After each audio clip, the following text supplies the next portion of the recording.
Hey everyone, in this video I'm going to show you how to use Evernote for taking lecture notes in just a few simple steps.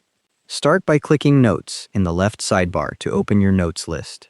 Click on the Effects of Sleep on Memory note to open it and see how a finished note looks. Now click the New Note icon at the top of the notes list to create a blank note. Click into the title field at the top. A cursor appears there. Type your lecture title. For this example, I'm typing Biology Lecture 4. Click the Insert menu to see the tools available for formatting and adding content to your notes. Click into the note body below the title and start typing your notes. In this example, mitochondria is the powerhouse. Click the More Actions button, the three dots in the top right, to open the Actions menu. Click Edit Tags in that menu to open the Tag Editor dialog. Type your tag name into the Find Tags box. For this example, I'm typing Biology 101.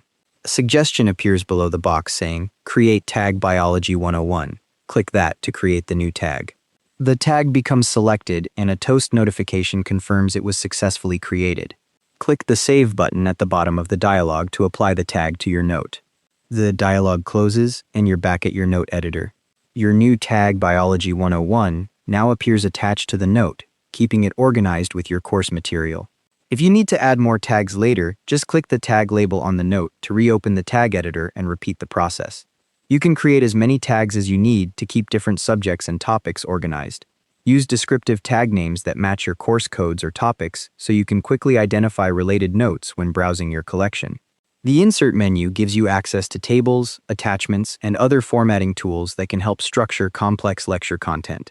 Evernote saves your notes automatically as you type, so you won't lose work if you close the app.